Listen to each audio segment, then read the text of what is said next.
Hello. I figured it was your video. You'd introduce this segment. Hello and welcome once again to Tasting Notes with Yeah. your hosts Bran and Roland. It is national or international, we haven't quite figured it out. And Should have looked it up between videos, but yeah. Rum Day. We love a bit of rum. Actually, you know, rum is something we don't necessarily drink that much, but we are very interested in these things. I feel like rum is popularized by rap music. I sound like such an old man when I say that, but I feel like when people are like, "Oh, Bacardi," like Bacardi is rum. So when people talk about Bacardi, like that's just kind of like what teenagers know, and like when I was younger and like didn't have like a refined taste for alcohol, and I was just like, "Here's $20-$30, go buy us whatever," like Bacardi and Coke is like such a distinct. Oh yeah, totally right. And is it as popular in the UK? Like, yeah, absolutely. You guys have like a younger drinking age, right? Yeah, it's very funny. I met up with a friend I went to school with. It was so weird because the last time I saw him, so hey Mark, by the way, he was 11, and then we met up at a bar in New York City, and we were ordering drinks and stuff. And I was like, it seems almost like weirdly casual how much we got into like instantly sitting down drinking because he doesn't even drink much. His girlfriend was there, and his girlfriend, we were like trying all these exotic cocktails because I brought us to a like prohibition cocktail bar, and she was like Bacardi and Coke, because Bacardi and Coke is very much just a staple drink. But just like in America, you go down to like Jack and Coke. Yeah, it's like, and there's nothing wrong with that. Yeah. Bumbu. So, Bumbu. With rum drinks, it's funny because, so we're doing 2 videos like we did with National Beer Day where we each have a drink. So you did the mojito and you showed us how you made a mojito. So I'm going to do a drink, except actually it's kind of like converted into 2 drinks. My mother, when I turned of age, 18 years old, she said, you need to have a signature drink. And so one of the signature drinks she tried to introduce me to was the idea of dark rum and ginger, because like in England it's very popular, it's a very colonial thing where you have like whiskey and ginger or brandy and ginger and stuff like that. So dark rum and ginger. We like dark rum in our family. My father spent the war in Jamaica, and so like we're very much into that. I'm into James Bond books, and of course he used to live in Jamaica. So I've always kind of liked rum, and I like the dark rum because I'm pretentious and obnoxious and stuff like that. Well, it's interesting because dark rum isn't premium rum. There's like 7 different classes of rum, which you can find out more about in our history of rum video. It's funny, I'm really excited about that video because I knew nothing about rum, even though I drank a lot of it. It's such a great history. Yeah. I mean, like literally, I love history just as it is, but I think that when you like really look into how drinking affects history and how history affects drinking and trends, it's so intertwined and it's so just beautifully rich. I love it. And it's like rum especially, it's like such a historic. So it's interesting. I say one of the other reasons I like dark rum as opposed to light rum is the fact that I like my alcohol to taste like alcohol. Like I drink my drinks and I want to be like, that is a drink. Well, it's interesting because I think between dark rum, there's overaged rum, which is like Navy strength rum is what they call it as well. I didn't read that, but okay. So there's like overaged rum, which is like I think it's 70% alcohol, which is 140 proof. Somewhere between 70 and 80% is like qualified as over, which is crazy. I mean, Bacardi 151 is like that's. I remember Tina once has this whole story about how she went in and she had one shot of that and she just had to like sit down for the next hour because the room was spinning. Yeah, I mean 151 is great. That's high. Yeah. That's really high. I mean most rums fall in like the 40% range. So I think. Well, I mean, like, let's see. Does this have? I think it has it on the back. Milliliters. I don't know. I don't see a direct ABV. Do you? Yeah. But no, I'm more of a gin guy, and I know that the magic figure for gin is 40%. Right. So like over 40%, you've got kind of like that it brings out all the taste, the botanicals. And they have, my favourite gin is Plymouth gin, and they have regular Plymouth gin, which I think is like 43%, and then they have Navy strength, which is what they used to serve the British Navy, which is 47.5. Okay. So, and just rum, just through the whole distillation process, like naturally lends itself to a higher alcohol content compared to like barley for that, I believe. I mean, I think it depends on how long you're aging for. No. So anyway, okay. So digressing from the whole thing. So Yeah. I wanted to go to stuff that that appealed to me because of like how I grew up, Right. and also the fact that I'm pretentious. So I chose this particular type of rum that I had, Bumbu. My brother-in-law actually really likes rum, which is interesting. Here we go. Which this one? Is rum. Oh, really? Yeah, this is actually only 35% because this is a spiced rum. Okay. But this is very nice. We are going to try some. Oh, right. That was the other part that we're going to try. I couldn't finish the Bacardi. It was like, Yeah, so we're going to try some just neat. But Yeah. another thing with rum is like if you're going to be rum, you want to drink what Captain Jack Sparrow would drink, and it's like that has to be dark. Surely. But I mean, this is rum that's got natural flavours added. I find it very interesting when we got into whiskey. The more we look into the whiskey, the more we realise so much of it is like smoke and mirrors. This could be regular Bacardi that they just added caramel colour to make it look dark. well, no, because Bacardi would be the opposite. Like, white rum is filtered out. Yeah. From my research, at least. If there's somebody who wants to correct me on that, please feel free. Because I am, as we discussed earlier, I am on the side of truth. I know. I mean, no, you're absolutely. But it's funny because we were in Tavern on George down in the Shoemaker, and I saw that bottle of a type of whiskey called Monkey Shoulder, and I was like, oh, that looks like some really premium grade, small batch, single malt, and it was basically just a regular blended whiskey with a pretentious bottle. Right. So I don't know whether the fact that this is a really cool looking bottle and it's dark, whether it's actually... Bumbu comes from Barbados, which is where our current idea of rum originates. Yeah. Is Barbados. So that was like the first one to like have the molasses run off and then filter it out for impurities, and that's where they get this. Interesting. So yeah, cheers. Cheers. Smells really sweet and spicy. You know what this? Oh, that is very sweet. Wow, you know what it tastes like? It's got like a butterscotch kind of taste, right? It's very like... This would be the rum that you use to make eggnog with. It would, and this is, you could sip this neat. I think this is... Oh my god, this is amazing. Yeah. So this is a much stronger... Because of the spices, I wonder what spices they added to this. It's got to be like more of a molasses thing, and maybe like a little bit of a cinnamon. Yeah. Which is one of the very common spices that they add to spice rum. No, this is much better than the Bacardi. For sipping neat. The white. Oh, absolutely for sipping neat, yeah. So, and this is just... I wonder how this is going to combine. I could sip this. Yeah. I wonder how this is going to combine with the ginger. So, interesting. Okay, so moving on to that. Yeah. I'm going to make 2 drinks. I'm going to share them. Okay. So, originally my first thought was to make the classic drink, the Dark and Stormy, which is where you get dark rum and you add ginger beer. And it was interesting because we had the whole debate between ginger beer and ginger ale. Right. And I wanted to use this type of ginger beer called Krabby's, which is an alcoholic ginger beer. All ginger beers are actually alcoholic. It says non-alcoholic sparkling beverage, but that's because the FDA defines anything as having less than 0.5% of alcohol as non-alcoholic. Ginger beer is basically, it's like kombucha. It is fizzy because it's fermented. So it's a fizzy fermented drink made with ginger. Yeah. And that's why it's got the very dry, very spicy flavour to it. Right. And so a Dark and Stormy is where you get dark rum and you get the dry, spicy ginger beer. And you try that. Okay. The rum and ginger, which is what my mother used to want me to drink, is made with rum and ginger ale. Ginger ale is basically just carbonated water with ginger flavour added. You found this amazing stuff, just not your father's ginger ale. Which I think is technically a ginger beer. It is. If I may just be a pedantic a-hole for a minute. You're 100% right. This is a beer flavoured with spices. It's 5.9% alcohol by volume, so it's pretty beefy.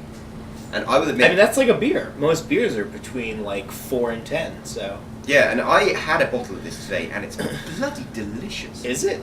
Yeah. I wanted to try it just on its own, so maybe we'll do that after we're done filming. Yeah. I mean, because we could do a beer tasting video about this. I'm not a fan of ginger ale. I would not drink ginger ale naturally.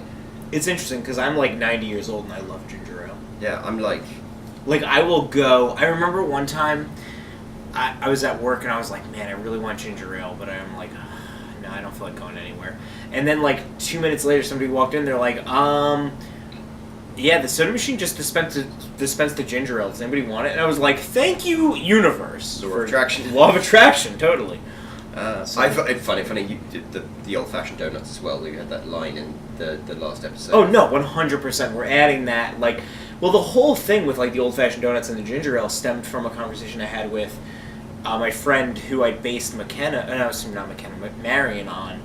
And I was like, for season 2, I should include the whole dialogue where she was like, are you an old man? And I was like, I feel like sometimes I am. And then she asked me all these questions, and I was like, these just stand to reason. These aren't old man things. And she was like, no, you're like 90 on the inside.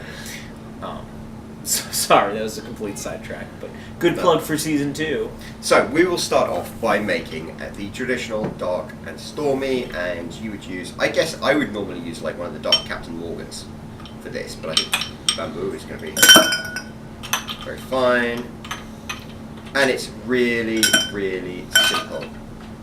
I guess it's almost like a Moscow Mule or a Montana Mule or something, except you can put lime juice, but it doesn't actually call for it in the recipe. Right. So, while we're doing your video, I wanted to ask you this. So, your son's middle name is Horatio, correct? Yes. For Horatio Nelson. So that's a really interesting. My father was doing some research into our family, and it's Horatio Nelson is related to you, correct? No. I always thought that. It's interesting because we come from a nouveau riche background where, like, my great grandfather started his own printing company during the like industrial revolution, became independently wealthy. Whereas before then, we were basically a family. I wouldn't say service, but we were basically like working class in Lancashire, and then he became an apprentice to a printer, started his own printing company, became successful, and then it was interesting. So I guess we're like nouveau riche. But my father traced our family history back to the early point of the 19th century, and I think the great-great-great-grandfather was one of 8 children, and one of them was called Horatio. And it was interesting at that point in time, so many kids were being called Horatio because it was just after the Battle of Trafalgar, right? Where Horatio Nelson, Admiral Horatio Nelson, who was one of the greatest military heroes of British history, got Nelson's Column in the centre of London, right? Defeated the French, and so all these kids were called Horatio, so there was a child called Horatio in our family. Okay. So did you know that Horatio Nelson was brought back to England in a cask? Yes, I did. Do you know why it's called Horatio's blood? Or Nelson's blood, excuse me? Well, it was a cask of rum to preserve his body. Right. And then they drank out of it. So that by the time they got back to England, there was no rum left. And it's interesting because where I come from, Hampshire, I'm a few miles away from Portsmouth, where HMS Victory, Nelson's ship, still stands today. Really? And you can go and walk across it and see it and stuff like that. Okay. So, yeah, it's always like, I can't claim any like heritage to it, but it's all like deeply ingrained in yeah. I 100% thought that Horatio Nelson was a relative of yours up until like 2 weeks ago. Yeah. No, Rasputin though. Really? On Tina's side. Oh, on Tina's side. It's funny, you look at me and you're like, really? That doesn't make any sense. And you're like, oh, on Tina's side. Oh yeah, that makes perfect sense. Yeah. So, go on, try the Dark Are we Stormy. sharing this? We are sharing this okay. Because, yeah.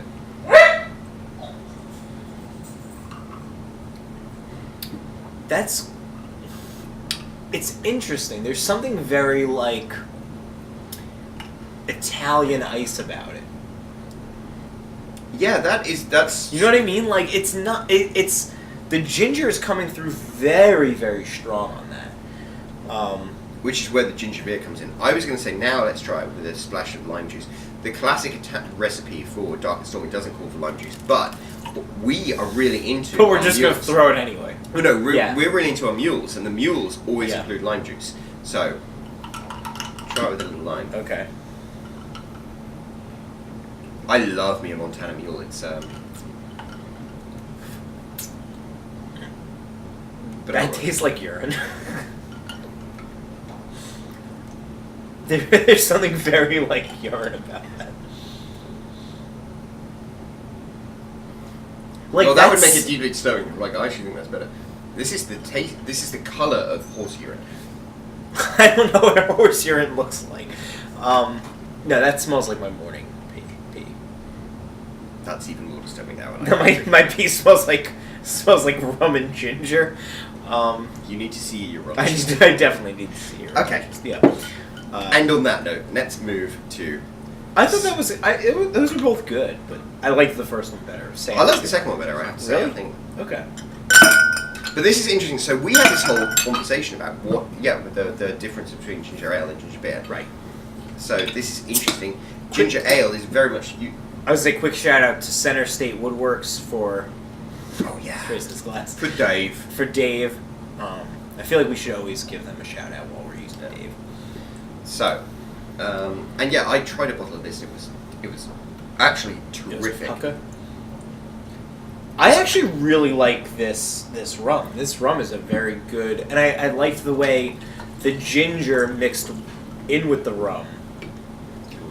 Do you remember when we first became friends? You bought me a 6-pack of Dark and Stormy. No, there was a pre-mixed stuff, wasn't it? Yeah. Yeah. Like, Why? you just came in bottles. I don't even remember why you bought it for me. I think it was just kind of like a, hey, we're friends now, let's enjoy this together, and then... It's very good. We're friends now. Me give you liquor. That's basically what it was, yeah. Right. Alright, let's...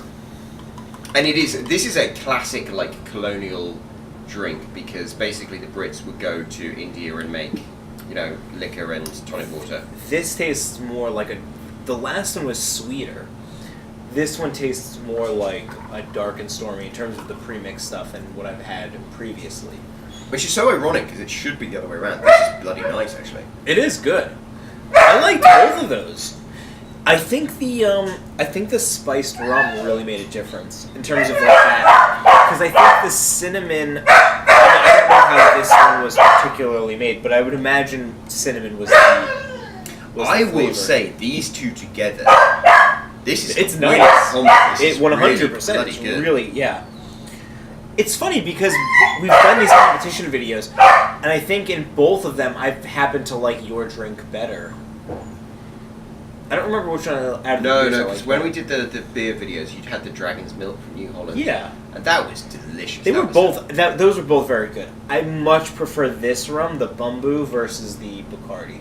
Yeah, That's quite pucka.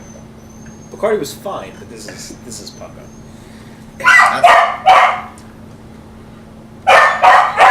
Like, I could happily drink those all night. I would be wasted. Yeah, totally.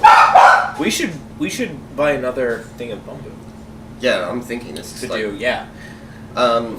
September 15th is International Talk Like a Pirate Day. Is it really? Yeah, which was also founded. My birthday. Oh. Okay. I think it's September 15th, which is also Battle of Britain Day. Okay. Which is the day in which Britain basically turned the tide against the Nazis during the bombing raids. But International Speak Like a Pirate Day was founded by two people who were called Chum Bucket and Captain Slappy, who I knew of because they founded International Talk Like a Pirate Day. Then Chum Bucket was in an episode of Wife Swap. He is a gentleman who lives, I believe, in Washington State and lives the pirate lifestyle. What does that even mean? So he lives like a pirate, dresses like a pirate, his family do pirate stuff. And they did this episode Like, of Wife what do you mean pirates? Hold the phone. I need to hear more about this. This all gets a lot weirder as well. Yeah. So, there's no way that like, oh yeah. So this was years. They have the pirate life and like, No, this was years ago. They did this episode of Wife Swap, and I'm sure that it was kind of like blown out of proportions. Right. But like they had this beautiful house. and it was all decorated like pirate stuff. And he would dress like a pirate. Does he have scurvy? No, scurvy is if you don't drink enough vitamin C. That's what some. Yeah, but pirates got that because they were at sea all the time. Yes, which is interesting. And so the British Navy would feed them lime juice, and that's why the Brits became called limeys. But lime juice loses vitamin C if it's stored. So Interesting. Did not know. anyway, the reason I go into this is it was an interesting show.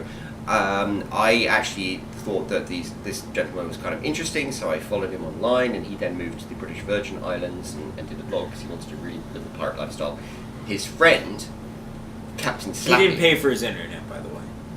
His friend, Captain Slappy, was this this gentleman who was very nice with this big beard and stuff. Now, do you think independently they were like, I'm Chum Bucket, and I was like, I'm Captain Slappy, and then they were like, holy crap, we got a holy crow's nest, if you will. Well, it's interesting Yeah. because I am Facebook friends with Captain Slappy, who's actually a very nice chap called Mark.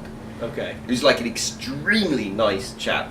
He was Okay. very, very rotund when he did this, and he's Okay. recently lost like 200 pounds. He looks Yeah. slim as a racing snake. So we can actually ask him these questions.